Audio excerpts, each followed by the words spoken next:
या सृष्टिः स्रष्टुराद्या वहति विधिहुतं या हविर्या च होत्री ये द्वे कालं विधत्तः श्रुतिविषयगुणा या स्थिता व्याप्य विश्वम् या माहुः सर्वबीज प्रकृतिरिति यया प्राणिनः प्राणवन्तः प्रत्यक्षाभिः प्रपन्नस्तनुभिरवतु वस्ताभिरष्टाभिरीश। अभिज्ञान शाकुन्तलस्य अस्यां कक्षायां भवतां समेषां हार्दम् अभिनन्दनं स्वागतम्। वयम् अभिज्ञान शाकुन्तलस्य तृतीयाङ्कस्य अध्ययनम् इदानीं कुर्मः। गतकक्षायाम् अस्य अङ्कस्य प्रारम्भः अभवत्। विष्कम्भकः पूर्वम् आसीत्, अनन्तरं कथानकस्य प्रारम्भः अभवत्। विष्कम्भेन ज्ञातवान् यत् राजा सम्यक्तया आश्रमस्य रक्षां कृतवान्।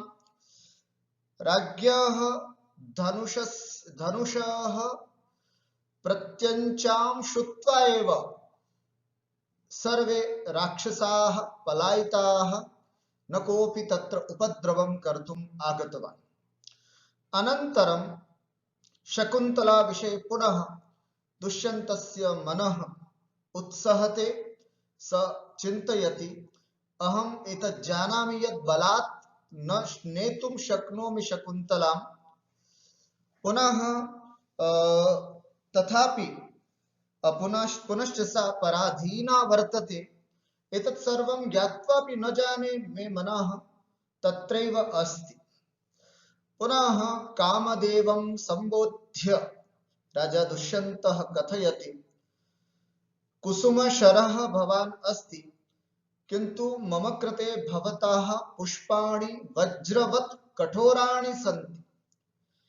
चन्द्रमा शीतांशुः वर्तते, किन्तु मम कृते अथवा मद्विधेषु अग्निं वर्षति।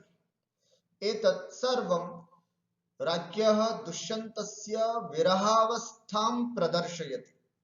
एतत् सर्वं वयं गतकक्षायां विस्तरेण पठितवन्तः। अधुना अद्यतनपाठस्य शीर्षकः अस्ति दुष्यन्तस्य मालिनीतीरे गमनम्। यथा वयं जानीमः, प्रथमाङ्कस्य प्रारम्भे एव वयं दृष्टवन्तः यत् कण्वस्य आश्रमः मालिनी नद्याः तटे वर्तते। तर्हि आश्रमस्य पार्श्वे एव नदी वर्तते मालिनी इति। तत्र दुष्यन्तः गच्छति। किं किं भवति तत्सर्वं वयम् अद्य पश्यामः। सखेदं परिक्रम्य, खेदपूर्वक बड़ा खिन्न सा हुआ है राजा। परिक्रम्य, मंच पर परिक्रमण कर रहे हैं, घूम रहे हैं। अकेले मंच पर राजा दिखाई दे रहे हैं। क्वनु खलु संस्थिते कर्मणि सदस्यैरनुज्ञातः श्रमक्लान्तम् आत्मानं विनोदयामि।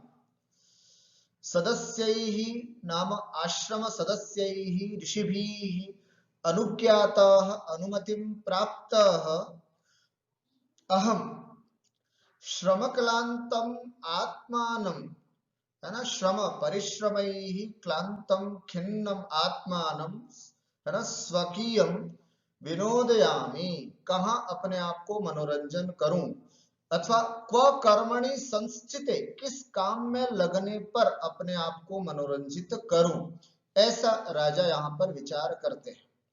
निश्वस्य, और एक गहरी लंबी श्वास लेते हुए, किम्नु खलु मैं प्रिया दर्शनात् धृते शरणम अन्यत्। प्रिया के दर्शन के अलावा, प्रिया दर्शनात् ऋते, प्रिया दर्शन, प्रिया शकुंतला के देखने के अलावा अन्यत शरणम न, और कोई शरण हो सकती है क्या? नहीं हो सकती है। तो चलो, यावत एनाम अन्विष्यामि, तो मैं उसी को ढूंढता हूं, है ना। मेरा जो काम दिया था राक्षसों को भगाने का, सब कार्य हो गया। अब मैं बहुत थका हुआ सा महसूस कर रहा हूं, कुछ मनोरंजन करना चाहता हूँ, कुछ अपने आप को थोड़ा स्वस्थ करना चाहता हूँ, थकान उतारना चाहता हूँ, तो ऐसा करता हूँ। प्रिया शकुंतला को देखने के अलावा और कोई मनोरंजन का साधन नहीं है, तो मैं चलिए उन्हीं को ढूंढता हूँ। फिर सूर्यम अवलोक्य, ऊपर देखते हैं आकाश में, बहुत गर्मी का दिन था उस समय, तो गर्मी में सूर्य बिल्कुल ऊपर था। ऐसी स्थिति में राजा कहते हैं कि इमाम उग्रातप वेलाम, इस उग्र आतप की वेला में, इस तेज धूप की अवस्था में, प्रायेण लता वलयवत्सु मालिनी तीरेषु सखी जना शकुंतला गमयति तत्रैव तावत् गच्छामि। प्रायेण, ज्यादातर, लता वलयवत्सु, लता मंडपों से घिरे हुए, मालिनी तीरेषु, मालिनी नदी के तट पर, सखी जना, अपनी सखियों के साथ, शकुंतला गमयति, प्रायः शकुंतला जाया करती है ना। ऐसी तेज गर्मी में शकुंतला अपनी सखियों के साथ ज्यादातर मालिनी नदी के तट पर, जो लता मंडप बने हुए बहुत सारे, वहां ठंडक में बैठा करती है। तत्रैव तावत् गच्छामि, ऐसा करता हूं मैं, वहीं तब तो फिर वहीं जाता हूं, वहीं पहुंचता हूं। परिक्रम्य, मंच पर अकेले दुष्यंत हैं, अब जाएंगे तो कहां, वहीं थोड़ा सा घूम करके, यहां खड़े थे, अब मैं घूमता हूं, जाता हूं वहां, ऐसा करके वो थोड़ा ऐसा घूम करके वापस आए। परिक्रम्य संस्पर्शम रूपयित्वा, जब ठंडी हवा लगती है शरीर को तो व्यक्ति कैसा महसूस करता है, वैसा नदी के तट पर बहुत ठंडी ठंडी जब हवा चल रही तो जिसको संस्पर्शम रूपयित्वा, अर्थात ऐसा महसूस कर रहे हैं जैसे उनको ठंडी हवा लग रही है। अहो प्रवात सुभगोयम उद्देश्य, अयम उद्देश्य, यह प्रदेश, यह उद्देश्य का मतलब प्रदेश, यह स्थान जो है वह प्रवात सुभग, हवा से अत्यंत रमणीय है ना। अहो प्रवात सुभगोयम उद्देश्य, अयम उद्देश्य, यह स्थान जो है वो हवा से बहुत रमणीय हो चुका है ना। ये इतनी हवा की तीन विशेषताएं होती हैं, एक तो हवा मंद मंद चले, एक हवा सुगंधित हो, और एक हवा में शीतलता। तो पानी की वजह से शीतलता भी थी, उस नदी में कमल खिले हुए थे, इस वजह से वो कमलों की सुगंध भी वहां पर आ रही थी, और मंद मंद हवा चल रही थी। ये तीनों गुण उस हवा में थे, इसलिए प्रवात सुभग लिखा है। प्रवात मन हवा, सुभग मन रमणीय, ऐसा यह उद्देश्य, यह स्थान है, अच्छी हवा वाला यह स्थान है। कभी कभी बहुत ठंडी हवा वाले जगह पर पहुंच जाते हैं अपन, है ना, नाहरगढ़ के किले जैसे ऊपर पहुंच जाओ अच्छे से गर्मी के दिनों में, और ठंडी ठंडी हवा आती है, बहुत अच्छा लगता है। तो ऐसे प्रवात सुभगो यम उद्देश्य, अर्थात यह स्थान अच्छी हवा के लिए है, अच्छा, अर्थात यहाँ की हवा बहुत रमणीय है। इसलिए एक पद्य के द्वारा उस हवा की प्रशंसा करते हुए कहता है राजा, शक्यमरविंद सुरभि कणवाही मालिनी तरंगाणाम अंगैरनंग तप्तैरविरलमालिंगितुम पवनः। फिर से, एक बार फिर से उच्चारण, आर्या छंद है। शक्यमरविंद सुरभिः कणवाही मालिनी तरंगाणाम अंगैरनंग तप्तैरविरलमालिंगितुम पवनः। अन्वयम पश्यामः। पवन है ना, यह पवन जो है वो ऐसा है कि अविरलम, अविरलम निरंतर, आलिंगितुम शक्यम, अर्थात इसका आलिंगन करने योग्य है। ये पवन इतना अच्छा है, यह हवा इतनी अच्छी है कि इसको तो हमेशा आलिंगन करना, अर्थात इसको हमेशा सेवन करने योग्य है। हाँ, ऐसे करके अपन जो बहुत अच्छी ठंडी हवा आती है उसका बड़ा अच्छे से अनुभव करते हैं। तो मुख्य वाक्यार्थ क्या हुआ, पवनः अविरलम आलिंगितुम शक्यम। यह ठंडी हवा, यह हवा निरंतर सेवन करने योग्य है। बहुत अच्छी हवा चल रही है ना, कई देर बैठ करके यहाँ पर इसका सेवन किया जा सकता है। ये मुख्य अर्थ है इस पद्य का। कीदृशोऽयं पवनः, यह हवा कैसी है? तो दो विशेषण इसमें दिए हैं। कीदृशः अयं पवनः, अरविंद सुरभि। अरविंद माने कमल, उससे सुरभि माने सुगंधित। अरविंदेन सुरभि इति अरविंद सुरभि, कमलों से सुरभि अर्थात बहुत सारे कमल जहां पर थे उनके कारण सुगंधित है ना, कमलों को स्पर्श करके हवा राजा दुष्यंत तक पहुंच रही थी, तो वो हवा उनको सुगंधित महसूस हो रही थी। तो कीदृशः पवनः, अरविंद सुरभि पवनः, कमलों से सुगंधित हवा। दूसरी कैसी हवा? मालिनी तरंगाणाम कणवाही, और मालिनी में अर्थात नदी में उठने वाली बड़ी बड़ी तरंगों के कणों को वहन करके स्पर्श कराने वाली, अर्थात ठंडी उसकी शीतलता जो थी, बड़ी बड़ी लहरें उठ रही थी, तो उससे हवा जो है वो उसके छोटे छोटे कणों को उड़ा भी रही थी और उसके ठंडक जो है वो महसूस हो रही थी। मैंने आपको बताया था ना अभी कि हवा के, अच्छी हवा के तीन गुण होते हैं कि वो मंद मंद बहे, सुगंधित हो और वो ठंडी हो, शीतल हो। इनमें दो गुण तो यहाँ बता दिए कि वह सुगंधित थी और मालिनी के तरंग, नदी में उठने वाली बड़ी बड़ी तरंगों में जो कण हैं उन कणों को वहन करके स्पर्श करा रही थी, कणवाही थी, इसलिए ऐसा यह हवा थी। ऐसी हवा अनंग तप्तैहि अंगैहि, है ना, मेरे संपूर्ण अंगों से निरंतर सेवन करने योग्य है। कैसे हैं अंग? की दृशैहि अंगैहि, अनंग तप्तैहि अनंगैहि। अंगैहि, अनंग मने होता है काम, है ना, कामदेव या काम वासना, कामदेव के द्वारा तप्त अर्थात अत्यधिक शकुंतला के प्रति काम की प्रवृत्ति होने से, इच्छा होने से संतप्त इस संपूर्ण अंगों से यह अविरलम निरंतर आलिंगितुम शक्यम, इसको सेवन करने योग्य है। समझ में आ गया? एक बार पूरा।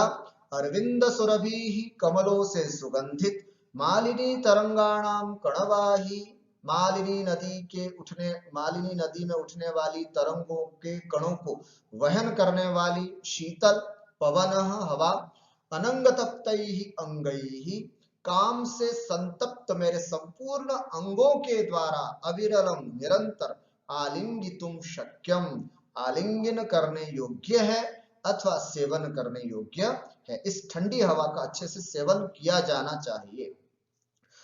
पदार्थ अरविंद सुरभि कमल सुगंधी, अरविंद कमल सुरभि सुगंधी, मालिनी तरंगाणम, मालिनी कल्लोलानाम, है ना, कल्लोल, तरंग को कल्लोल भी बोलते हैं। कणवाही, कणों को शीकर भी बोलते हैं, शीकर, शीकर संयुक्त, पवनः वायुः, अनंग तप्तैहि काम संतप्तैहि अंगैहि शरीरावयवैहि,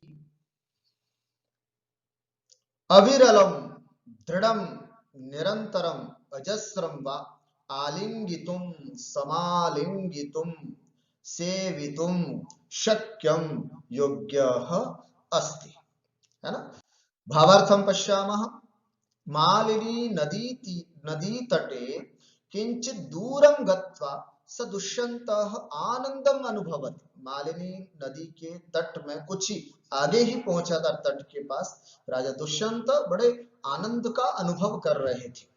मालिनी तरंगाणाम शीकरैहि संयुक्तः शीतलो पवनः तत्र वहति, क्योंकि मालिनी नदी के तरंगों से शीकर कणों से युक्त जो ठंडी हवा जो थी वो वहां पर बह रही थी। कमल सुरभि युक्त स पवनः सर्वथा तस्य मनोहरणम करोति, और कमलों की सुगंध से युक्त वह हवा सर्वथा पूरी तरह से तस्य राजा दुष्यंत, विरही राजा दुष्यंत के मनोहरणम करोति, मन का हरण कर रही थी। एतादृशे मनोहरे प्रदेशे स्थितः सः काम पीड़ितः दुष्यन्तः एवं चिंतयति। इस प्रकार मनोहर प्रदेश में स्थित वह काम से पीड़ित दुष्यंत यह सोचते हैं कि अधुना मम शरीरम कामेन संतप्तः अस्ति। अभी मेरा शरीर काम से संतप्त है, तप्त है, तपा हुआ है। अत्र जलकणेन युक्तः पवनः शीतलः वर्तते। और यह जलकण से युक्त जो पवन है, हवा है, वो अत्यंत शीतल है। अतः चिंतयामि यत् तप्तस्य मम शरीरस्य पीड़ां नूनम अयं पवनः हरिष्यति। काम से पीड़ित व्यक्ति का शरीर गर्म हुआ करता है ना। प्रायः जो काम ज्वर से पीड़ित होते हैं, एक तो मलेरिया के ज्वर से, है ना, कोरोना के ज्वर से पीड़ित होते हैं कुछ लोग काम के ज्वर से पीड़ित होते हैं। तो काम का ज्वर होता है तब भी शरीर गर्म हो जाया करता है। तो ऐसे में राजा का शरीर भी यहाँ पर गर्म हुआ सा था। तो ऐसे हल्के से गर्म शरीर में अगर थोड़ा ठंडक मिल जाती है तो व्यक्ति को बड़ा आनंद होता है। तो राजा यही कह रहे थे, महसूस कर रहे थे कि मेरे काम से पीड़ित इस शरीर की पीड़ा कम करने में निश्चित रूप से यह हवा बहुत बड़ी सहयोगी बनेगी। एवं काम व्यथया पीड़ितः स चिंतयति यत् मन्ये मम शरीरावयवैः एतादृशः सुगंधयुक्तः पवनः दृढ़ं आलिंगनाय योग्यः वर्तते। ऐसा लग रहा है मानो मेरे शरीर के अवयवों के द्वारा, अर्थात संपूर्ण शरीर के अवयवों के द्वारा एतादृशः सुगंधयुक्तः पवनः, इस तरह का सुगंध से युक्त यह हवा दृढ़ आलिंगनाय, दृढ़ आलिंगन करने के लिए योग्य है, अर्थात योग्य है।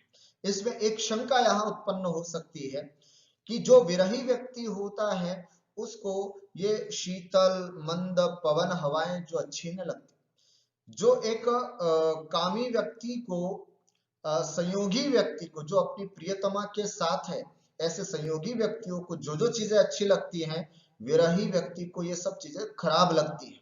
जैसे चंद्रमा की शीतल किरणें संयोगी व्यक्ति को अच्छी लगती है, किंतु विरह से पीड़ित लोगों को आग बरसाता है ना। जैसे अपन ने पिछली बार पढ़ा था, पुष्प संयोगी व्यक्तियों को फूलों की सुगंध बड़ी अच्छी लगती, लेकिन विरही व्यक्ति को मानो वज्र की तरह कठोर महसूस होती है। ठीक इसी तरह यह हवा भी तो ऐसी होती है। किसी ने प्रश्न किया शिष्य ने कि गुरुजी, हवा भी तो कामियों के काम को बढ़ाने वाली होती है, तो भला ऐसे कामवर्धक हवा राजा दुष्यंत को अच्छी कैसे लग रही थी? तो इसके लिए यहाँ पर कारण ये समझना चाहिए, जो कि व्यंजना से अपने को पता चलता है। इसका मतलब यह है कि यह हवा आसपास शकुंतला बैठी हुई है, कहीं ना कहीं उसके स्पर्श होकर के मेरे पास आ रही है। तो शकुंतला को स्पर्श करके आई हुई हवा मेरे द्वारा भी सेवन करने योग्य है, ऐसा भाव करेंगे तो फिर यहाँ किसी भी प्रकार का शंका नहीं रहेगी। इसलिए यहाँ पर राजा ने कहा कि इस हवा का, सुगंधित हवा का दृढ़ आलिंगन मुझे करना चाहिए, मेरे को अच्छे से इसका सेवन करना चाहिए, क्योंकि ये शकुंतला को स्पर्श करके ही आई होगी। इति अत्र आर्या छंदः अस्ति यथा वयं सर्वे जानीमः। मात्रिक छंदः भवति आर्या छंदः। समाहितालंकारो अत्र वर्तते। कार्यारंभे सहायाप्ति, जहां कार्य के क्रियाओं में, कार्य के प्रारंभ में, कार्य के करने में सहाय की प्राप्ति होती है, वहां समाहित अलंकार कहते हैं। यहाँ ये हवा जो है वो राजा को संतुष्ट करने में बड़ी सहायक सिद्ध हो रही है, अतः समाहित अलंकार अत्र वर्तते। गम्योत्प्रेक्षा पवने आलिंगन शक्यत्वस्य उत्प्रेक्षा, है ना। वस्तुतः हवा का आलिंगन नहीं किया जा सकता है, किंतु राजा अपने आप को ये कह रहा है कि ओहो आलिंगितुम शक्यम, ओहो ऐसा लग रहा है मैं इसका आलिंगन, है ना, अविरलम आलिंगितुम शक्य, मैं बहुत समय तक इसका आलिंगन कर सकता हूं। तो यहाँ गम्योत्प्रेक्षा जानना चाहिए। गम्योत्प्रेक्षा और वाच्योत्प्रेक्षा दो प्रकार की होती है। जहां उत्प्रेक्षा वाचक शब्दों का प्रयोग हो वहां तो वाच्योत्प्रेक्षा समझनी चाहिए, और जहां वाचक शब्द नहीं होता है, हमें सिर्फ समझना होता है, प्रतीति होती है, वहां पर गम्योत्प्रेक्षा होती है। समासोक्ति ही अलंकारोपि वर्तते अत्र पवने मित्रवत आलिंगनादि कार्याणाम समारोपात। पवन एक अचेतन माना जाता है हमारे साहित्य समाज में, कि हवा तो अचेतन है और आलिंगन तो किसी चेतन वस्तु का किया जाता है, किंतु यहाँ हवा को मित्र के समान माना, मित्र है नहीं किंतु मित्र के जैसा माना, इसलिए आलिंगनादि कार्याणाम समारोपात, तब जाकर के आलिंगन आदि कार्यों का समारोपण हुआ, इस वजह से यहाँ समासोक्ति अलंकार है। अनुप्रास अलंकारोपि अत्र वर्तते पश्यतु अंगैरनंग तप्तै, है ना, अंग अंग शब्द जो है उसकी पुनरावृत्ति यहाँ पर हुई है, अतः यहाँ पर अनुप्रास अलंकार जानना चाहिए। एवं अग्रे परिक्रम्य अवलोक्य च, थोड़ा सा राजा घूमते हैं, मंच पर अभी अकेले ही है, और ध्यान से देखते हैं। अस्मिन् वेतस परिक्षिप्ते लता मंडपे सन्निहितया शकुंतलया भवितव्यम्। क्या कहते हैं? अस्मिन वेतस परिक्षिप्ते, अर्थात इस वेतस माने बेतों का पेड़ जो होता है ना, बांस के पेड़, है ना, अस्मिन वेतसी, वेतस परिक्षिप्ते अर्थात बांसों से घिरे हुए इस लता मंडपे, इस लता मंडप में सन्निहितया शकुंतलया भवितव्यम, निश्चित रूप से यहाँ पर शकुंतला की उपस्थिति होनी चाहिए।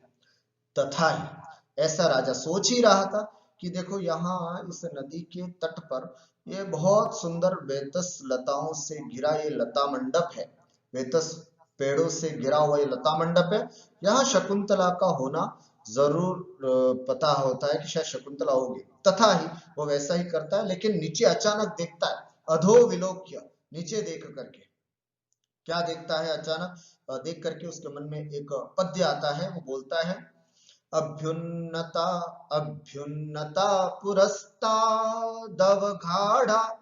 जगन घोरवात् पश्चात् द्वारेस्य पाण्डुसिकते पदपंक्तिर दृश्यते भिनवा। जैसे ही राजा उस लता मंडप के दरवाजे के आसपास पहुंचता है, तत्काल ये पद्य बोलते हैं। पुनः एक बार वदामि आर्या छंदः अत्रापि अभ्युन्नता पुरस्तात् अवघाड़ा जगन घौरवात् पश्चात् द्वारेस्मिन् द्वारेस्य पाण्डुसिकते पदपंक्तिर दृश्यते अभिनवा इति। अस्य अस्य नाम लता मंडपस्य, इस लता मंडप के द्वारे दरवाजे पर, है ना, पदपंक्ति ही दृश्यते, बस इतना मुख्य वाक्यार्थ है।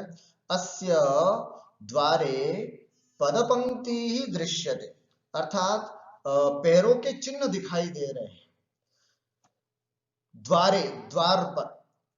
कैसा है द्वार? पांडुसिकते, अर्थात सफेद सफेद रेतीला, रेतीला नदी के आसपास का जो स्थान होता है, समुद्र के आसपास का स्थान जो होता है वो रेतीला होता है, व्हाइट रेत होती है, सफेद रेत टाइप होता है। तो ऐसे पांडुसिकते, पांडु अर्थात सफेद कलर की रेतीले इस द्वारे, लता मंडप के द्वार पर पदपंक्ति ही दृश्यते, है ना, पदपंक्ति दिखाई देती है। देखिए ये पदपंक्ति इस तरह से, ये एक रेतीला है और उसमें जैसे पैरों के निशान होते हैं, ऐसे पैरों के निशान उसको दिखाई दिए। कैसे थे ये?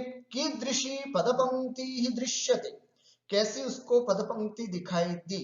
तो यहाँ पर कुल 3 विशेषण दिया जा रहा है। कैसी थी वे पदपंक्ति जो राजा को दिखाई दे रही थी? तो बता रहे हैं अभ्युन्नता, आगे, पुरस्तात् अभ्युन्नता, आगे से तो उठी हुई थी वह पदपंक्ति, मतलब आगे से ज्यादा धसी हुई नहीं थी, आगे से उठी हुई थी। तथा पश्चात, और पीछे वाला भाग था वो जघन गौरवात, शकुंतला चूंकि बहुत सुंदरी है ना, उसके जंघाओं का अत्यंत भार होने की वजह से, नितंबों का अत्यंत भार होने की वजह से उसका पीछे वाला भाग ज्यादा भारी है। इस वजह से जगन गौरवात अवघाड़ा, अत्यंत गंभीरा, गहरा, ऐसी वह पद पंक्ति थी। पद पंक्ति पुरस्तात् अभ्युन्नता, आगे से ऊपर उठी हुई थी, ज्यादा धसी हुई नहीं थी, किंतु जगन गौरवात पश्चात अवघाड़ा, और जंगाओं के अत्यंत भारी होने से, है ना, नितंबों के अत्यंत भारी होने से ये स्त्रियों के सौंदर्य का सूचक होता है। इस तरह से पश्चात अवघाड़ा, पीछे धसा हुआ, पद पंक्ति दृश्यते, पैरों के चिन्ह दिखाई देते हैं। और तीसरा विशेषण है अभिनवा, अर्थात बिल्कुल नए नए, है ना, अत्यंत नए नए हैं, अर्थात ऐसा भी नहीं कि कल परसों के, अभी अभी ये बिल्कुल नए दिखाई दे रहे हैं। इससे पता चलता है कि शायद शकुंतला यहाँ पर होनी चाहिए। एक बार पुनः अन्वयम्, अस्य द्वारे पद पंक्ति दृश्यते। इस लता मंडप, जैसे नदी के तीर पर लता मंडप देखा, उस लता मंडप के दरवाजे को देख करके, दरवाजे के बाहर बहुत सारा रेतीला स्थान था, उस रेतीले स्थान पर इस तरह की पद पंक्ति वहां पर थी। जो पद पंक्ति तीन विशेषण वाली थी, पुरस्तात् अभ्युन्नता, जो आगे से तो ऊपर उठी हुई थी, लेकिन पश्चात जगन गौरवात अवगाढ़ा, पीछे जंगाओं का अत्यंत भार होने की वजह से अवगाढ़ा, बहुत गहरी थी वो पद पंक्ति, और अभिनवा, नई नई थी, है ना। इससे ये पता चलता है कि अभी अभी यहाँ शकुंतला पहुंची है, ये इस पद पंक्ति से दृश्यते दिखाई देता है। पदार्थ अस्य लता मंडपस्य पांडुसिकते, पांडुर वर्ण बालुका विशिष्टे, पांडुर वर्ण, है ना, इस तरह का वर्ण जो आपको दिखाया है, द्वारे प्रवेश मार्गे, पुरस्तात् अग्रभागात्, अग्रभागे अभ्युन्नता समुन्नता, तथा पश्चात पृष्ठभागे जगन गौरवा श्रोणी पुरोभाग भारात् अवगाढ़ा गंभीरा अभिनवा नवी नवीना पद पंक्ति चरण चिन्ह श्रेणी दृश्यते विलोक्यते। मालिनी नदी तटे स्थितः अयं लता मंडपः अतीव सुंदरम अस्ति। लता मंडप में एक झुरमुट सा स्थान, बहुत सारी झाड़ियां हो, हरियालियां हो, बहुत सुंदर सुंदर लताएं जहां पर हो, और बैठने का एक अच्छा स्थान बना करके रखा, उसको बोलते हैं लता मंडप। उस नदी तट पर बनाया हुआ यह लता मंडप बहुत सुंदर है। अस्य मंडपस्य द्वारदेशः श्वेत सिकताभियुक्तः अस्ति। इमेजिंग करते चलिए, पढ़ते पढ़ते जो मैं बोल रहा हूँ, एक दृश्य आपके सामने उपस्थित होना चाहिए। वह लता मंडप बहुत सुंदर है। इस लता मंडप के दरवाजे पर सफेद रेत से, सफेद रेतीला स्थान है उस लता मंडप के बाहर। तत्र मंडपस्य समीपे काचिद नवीना पद पंक्ति दृश्यते। उस मंडप के पास में ही, या अंदर की ओर, बाहर से अंदर की ओर जाती हुई कोई नवीन चरण चिन्ह दिखाई देते हैं। तस्याः पदपंक्त्याः अग्रभागः समुन्नतो वर्तते, पृष्ठभागस्तु गंभीरो दृश्यते। उसका अग्रभाग उन्नत, पृष्ठभाग अत्यंत गहरा है। ताम दृष्ट्वा स राजा दुष्यंतः चिंतयति, उसको देख करके राजा दुष्यंत विचार करते हैं, यत् अवश्यम यम पदपंक्ति शकुंतलायाः भवेत्, यह पदपंक्ति निश्चित रूप से शकुंतला की होनी चाहिए। कुतः इति चेत्, कैसे? अस्याः पदपंक्त्याः अग्रभागः उन्नतो वर्तते एवं च शकुंतलायाः जगन गौरवात् पश्चात् भागस्तु गंभीरो वर्तते, है ना। अनुमान लगाया, और अनुमान में कारण क्या बता रहे हैं कि देखो, अगर ये पद पंक्ति में देखो, आगे वाला भाग तो उठा हुआ, किंतु पीछे वाला भाग धसा हुआ है, और ये स्थितियां शकुंतला की ही बन सकती, क्योंकि वो सुंदरी है, और सुंदरी की ही पद पंक्ति इस तरह से हुआ करती है। अतः नूनम स शकुंतला अस्मिन् लता मंडपे भवेत्, निश्चित रूप से वह शकुंतला इस लता मंडप में होगी। एवं पदपंक्तिं विलोक्य, इस पदपंक्ति को देख करके राजा लता मंडपे शकुंतलायाः स्थितेः अनुमानं करोति। इस प्रकार से पदपंक्ति को देख करके राजा लता मंडप में शकुंतला जरूर होगी, यह अनुमान करते हैं। स्पष्टम् एतदस्माकं भावार्थ। विशेषे पश्यामः, अत्रापि आर्या छन्दः अस्ति, मात्रिक छन्द भवति आर्या। अत्र अनुमानालंकारः अस्ति मुख्यरूपेण। अनुमानं तु विच्छित्या ज्ञानं साध्यस्य साधनात्, जहां पर साधनात् विच्छित्या साधनात् साध्यस्य ज्ञानम, जहां साधन से साध्य का ज्ञान किया जाए वो अनुमान अलंकार होता है ना। तो साधन क्या है यहाँ पर? पद पंक्ति रूप साधनात् शकुंतलायाः मंडप प्रवेश रूप साध्यस्य ज्ञान। पद पंक्ति को देख करके निश्चित रूप से यहाँ पर शकुंतला इस मंडप में प्रवेश की होगी, इस साध्य का ज्ञान इससे हो रहा है। तो जहां पर साधन से साध्य का ज्ञान विच्छित्ति के माध्यम से किया जाता हो उसे अनुमान अलंकार कहते हैं। स्वभावोक्ति ही स्वभावोक्ति अलंकारः अपि अत्र अस्ति। स्वभावोक्तिस्तु डिम्बादि स्वक्रिया रूप वर्णनम्। पदपंक्त्याः स्वाभाविक वर्णन, एक पदपंक्ति जो होती चरण चिन्ह है उसका एक स्वाभाविक वर्णन किया है कि रेत पर चलते हैं तो पदपंक्ति होती है, और जैसा व्यक्ति होता है उसके हिसाब से पदपंक्ति होती है। यहाँ शकुंतला जिस तरह की थी उस तरह की यहाँ पदपंक्ति दर्शाई गई है, अतः स्वभावोक्ति अलंकारोऽपि अत्र वर्तते। एवं अग्रे सह राजा यावद् विटपांतरेण अवलोकयामि, ऐसा करता हूं विटपांतरेण, इस पेड़ों के छुप करके, है ना, पेड़ों के बीच में छुप करके, अवलोकयामि अर्थात देखता हूं, परिक्रम्य तथा कृत्वा, परिक्रम मतलब थोड़ा घूमते हैं, मतलब पहले तो ये अनुमान करते हैं कि यहाँ जरूर शकुंतला होनी चाहिए, फिर धीरे से पेड़ के पास पहुंचते हैं, पेड़ के पीछे छिपते हैं और घूम करके आते देखते हैं, सहर्षम और बड़े खुशी के साथ कहते हो अये लब्धम नेत्र निर्वाणम, मैंने अपने नेत्रों की पूरी इच्छा कर ली, अर्थात नेत्रों के फल को प्राप्त कर लिया, मैंने अपने नेत्र के फल को प्राप्त कर दिया। ये सूक्ति है, इसको याद रखना। लब्धम नेत्र निर्वाणम, जब आप अपनी कोई अभिष्ट वस्तु या अभिष्ट व्यक्ति को देख लेते हो, जैसे वो दिख जाए, अरे वाह आज तो ये दिख गए, बड़ा अच्छा लगा मुझे, ऐसी स्थिति में आप इस सूक्ति का प्रयोग कर सकते हैं। अये लब्धम नेत्र निर्वाणम, अर्थात नेत्रों के फल को मैंने प्राप्त कर लिया है। ऐशा में मनोरथ प्रियतमा, ये है मेरे मन रूपी रथ पर आरूढ़ होने वाली प्रियतमा शकुंतला। और कैसी है?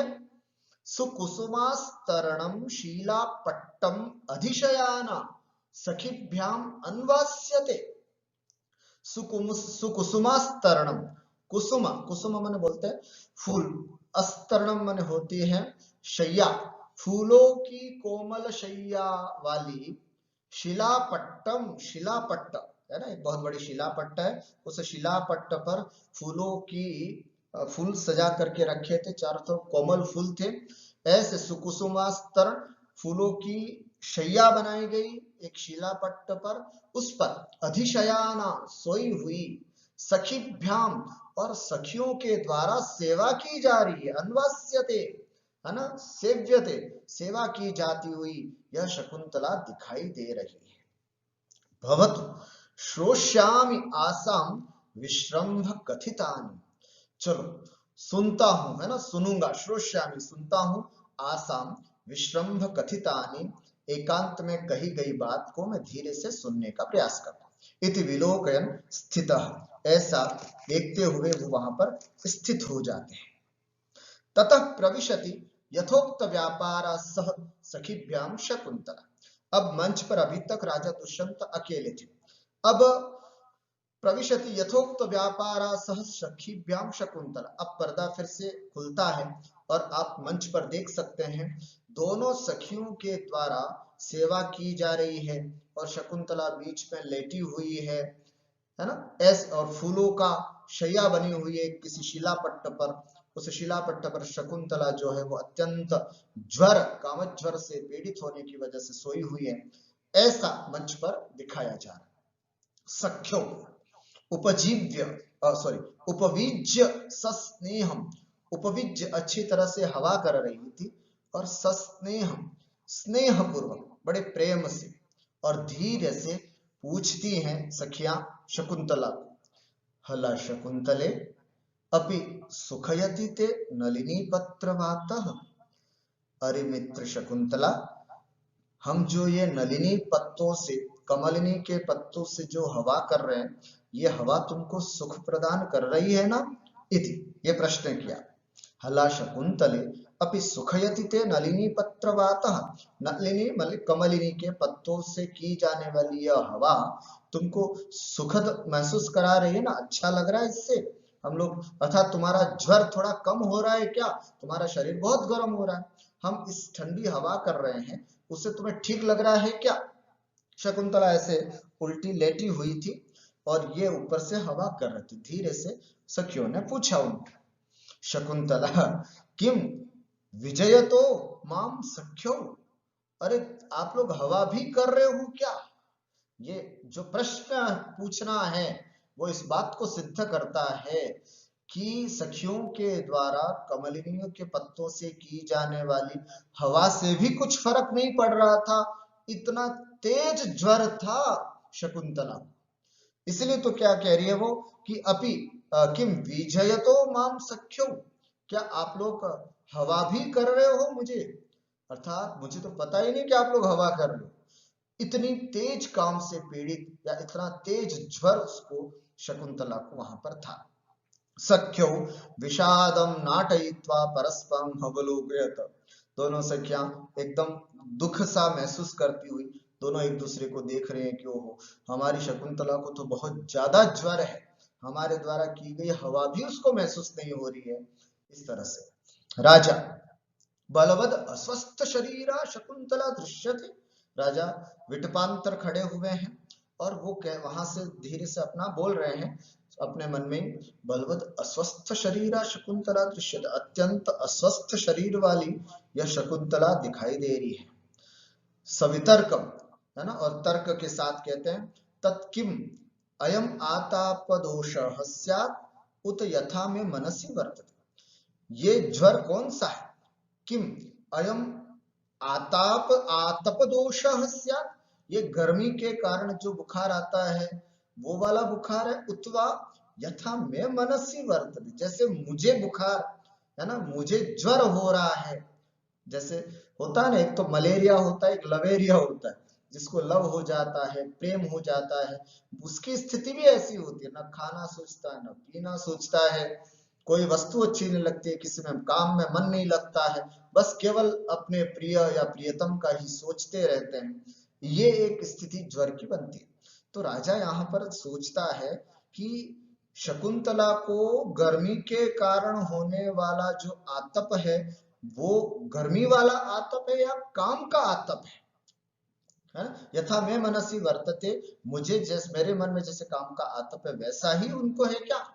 साभिलाषम निर्वर्ण, बड़ी अभिलाषा के साथ, बड़ी उत्सुकता के साथ देखते हुए, अथवा कृतम संदेहेन, अथवा संदेह करने से क्या फायदा। एक सुंदर सी पद्य के माध्यम से अपनी बात को यहाँ पर कहते हैं, स्तनन्यस्तोषीरं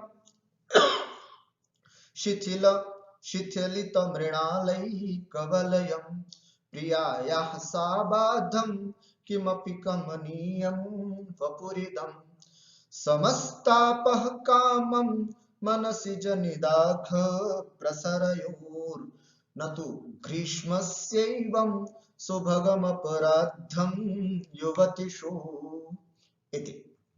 शिखरिणी छन्दः अत्र वर्तते, अस्य अर्थं वयं पश्यामः। प्रियायाः स्तनन्यस्तोषीरं शिथिलितमृणालैकवलयं साबाधम् इदं वपुः, प्रियायाः इदं वपुः, प्रियतमा शकुंतला का यह शरीर कैसा था? दो विशेषण है ना, इदम वपुः, कीदृशम इदम वपुः, स्तनन्यस्तोषीरम, स्तनों के अग्रभाग पर उशीर का लेपन जहां जिसके किया गया है उशीर माने होता है खसखस, है ना, खसखस ठंडी होती है, तो ऐसे खस जिसको बोलते हैं, ऐसे खस का लेपन जहां पर किया गया है, ऐसा शरीर वाली शिथिलित मृणालैक वलय, मात्र एक वलय, मृणाल का वलय धारण करती थी। मृणाल माने कमलनाल, कमल के नीचे जो डंठल होता है वो मृणाल कहलाता है, उसी को पहना करती थी। तो मृणाल वलया, एक वलय पहना हुआ था, और वो भी बिल्कुल शिथिलित, बिल्कुल शिथिल हो गया था, ऐसा वह शरीर। साबाधम, बाधा से युक्त, इदम वपुहु अर्थात ज्वर आदि से युक्त, इदम वपुहु यह शरीर, किमपि कमनीयमस्त,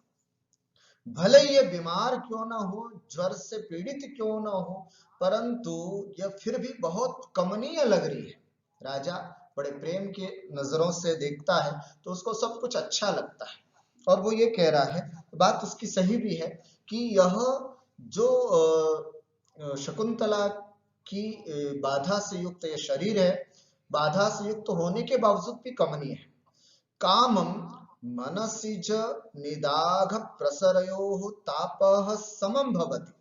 कामम, भले ही, मनसिज, काम से उत्पन्न, निदाघ, और गर्मी से उत्पन्न प्रसरित जो ताप, जो संताप होता है, समः भवति, समान होता है। भले ही गर्मी में होने वाला संताप या काम से उत्पन्न होने वाला संताप होने को भले ही समान हो शरीर में, वैसी ही उष्णता लाए, सब कुछ समानता होती है, किंतु युवतिषु, युवतियों में, ग्रीष्मस्य अपराधम एव सुभगम न, किंतु युवतियों में ग्रीष्म के कारण आया ऐसा सुंदरता नहीं होती।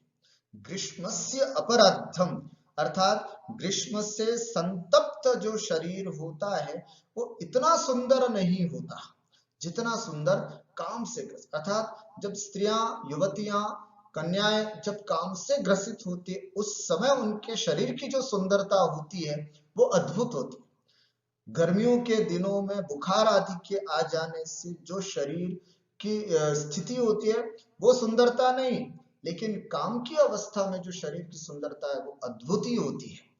यद्यपि होता दोनों में संताप है, होता दोनों में शरीर गर्म होता है, लेकिन गर्मियों के दिनों में होने वाले संताप से ज्यादा सुंदर काम के प्रसार से होता है, ऐसा यहाँ पर राजा बता रहे। प्रियायाः दयितायाः शकुंतलायाः स्तनन्यस्तोषीरम कुछ विन्यस्तोषीरम, है ना, उसके स्तनों पर रखा गया उशीर का लेप किया गया। शिथिलित मृणालैक वलयम, शिथिलम श्लथम, मृणालस्य एक वलयम कंकणम यस्मिन् तत्, अर्थात बहुव्रीहि समास है। शिथिल माने बिल्कुल श्लथ हो चुका है मृणाल, एक वलय मात्र जिसका, ऐसी वह शकुंतला का शरीर। साबाधम, बाधया, पीड़या सहितम, ये तीन विशेषण शरीर के हैं। ऐसा इदम एतत् वपुः शरीरम किमपि सातिशयम कमनीयम मनोहरम अस्ति। कामम मतमेतत् मनसिज निदाघ प्रसरयोः, मनसिज मने काम, निदाघ मने आतप गर्मी, प्रसरयो मन संचारयो, कामातप संचारयोः तापः संतापः समः तुल्यः भवति, किंतु युवतिषु आरूढ़ यौवनासु तरुणीषु ग्रीष्मस्य नाम निदाघस्य अपराधम संतापः एवं ईदृशम सुभगम सौंदर्यवर्धकम न भवति, इस तरह का सौंदर्यवर्धक नहीं होता है। जितना काम से उत्पन्न संताप सौंदर्यवर्धक होता है, ग्रीष्म से उत्पन्न संताप शरीर का सौंदर्य नहीं बढ़ता। अस्याः मम प्रियायाः शकुंतलायाः स्तनयोः उशीरलेपनम वर्तते, है ना, शकुंतला के स्तनों पर उशीर का लेप किया गया है।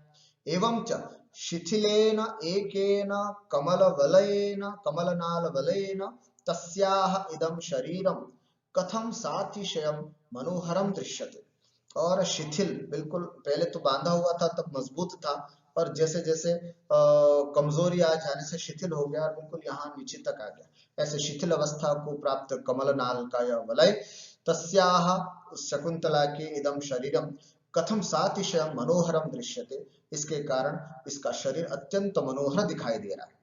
वस्तुतः लोके तरुणीषु कामदेवस्य एवं च ग्रीष्मस्य तापः यद्यपि तुल्यो वर्तते तथापि ग्रीष्मस्य तापः तथा सौन्दर्यवर्धकः न भवति यथा कामदेवस्य वर्तते। अत्र राज्ञः कथनस्य अयम् अभिप्रायः अस्ति यत् ग्रीष्मस्य आतपेन शरीरम् अस्वस्थं तु भवति एव सहैव लावण्यमपि नष्टं भवति। गर्मियों के दिनों में अस्वस्थता तो होती है, लेकिन उससे सौंदर्य जो है, जो लावण्य जो है वो नष्ट और हो जाता है। बुखार आए मान लीजिए तो मुंह उतरा जाता है, गाल पिचक से जाते हैं, आंखें गड़सी जाती हैं, ये लावण्य खत्म हो जाता है। वो निदाघ का संताप है, उससे लावण्य नष्ट होता है। अत्र तु तस्याः लावण्यम कामपि शोभाम धारयति, लेकिन यहाँ तो उसका सौंदर्य एक अद्भुत ही शोभा को धारण किए हुए। अतः चिंतयामि यत् सा शकुंतला ग्रीष्म तापेन पीड़िता नास्ति। इससे ये तो सिद्ध हो रहा है कि शकुंतला को गर्मी अर्मी का बुखार नहीं है, अपितु कामदेवेन पीड़िता अस्ति, कामदेव से पीड़ित है। एवं शकुंतलायाः अस्वस्थस्य कारणं कामो वर्तते इति अनुमानम करोति दुष्यंतः। इस तरह का अनुमान करते हैं राजा दुष्यंत की यह पीड़ा जो है वो गर्मी के संताप की नहीं है बल्कि काम के संताप की है। अत्र शिखरिणी छंदः अस्ति अपि च अत्र व्यतिरेकालंकारोपि वर्तते, है ना। व्यतिरेकालंकारः किमर्थम, क्योंकि ग्रीष्म के ताप से ज्यादा संताप काम का ताप हुआ ऐसा बताया गया है, अतः व्यतिरेक अलंकार है। विभावना अलंकार भी है, कारण के अभाव में भी कार्योत्पत्ति जहां पर होती है वहां पर विभावना अलंकार होता है। शकुंतला के अस्वस्थ होने पर भी शरीर में लावण्य की उत्पत्ति यहाँ पर कवि बता रहे हैं, अतः विभावना अलंकार है। विशेषोक्ति अलंकार भी यहाँ पर बन सकता है, इसलिए कि सबाध रूप से कारण होने पर वैरूप्य आदि रूप कार्य होना चाहिए, अर्थात कारण तो सब विरूपता के हैं, तो विरूपता के कारण होने पर कार्य भी विरूपता होना चाहिए, किंतु कार्य में लावण्यता दिखाई जा रही, इसलिए कारण के न होने पर भी कार्य की उत्पत्ति नहीं होना, यह विशेषोक्ति अलंकार है। इस तरह से तीनों अलंकारों का समन्वय यहाँ पर देखने में आया। आज बस इतना ही करते हैं। इन 3 श्लोकों के माध्यम से हमने देखा राजा दुष्यंत मालिनी तीर के पास पहुंचे, शीतल ठंडी हवा का आनंद लिया और पद चिन्हों को देख करके लता मंडप में उन्होंने प्रवेश किया, जहां पर चुपके से वृक्ष के पीछे छिपते हुए उन्होंने शकुंतला की बाधा को देखा। बाधा देखने पर उन्होंने ये निश्चय किया कि ये गर्मी का ताप नहीं है, ये काम का ज्वर है, अर्थात शकुंतला भी काम से ही पीड़ित है। अद्य एतावदेव, पुनः अग्रिम कक्षायां वयम् इतोपि अग्रिम पाठं पठिष्यामः। तावत्पर्यन्तं सर्वेभ्यो नमो नमः, नमस्कारः।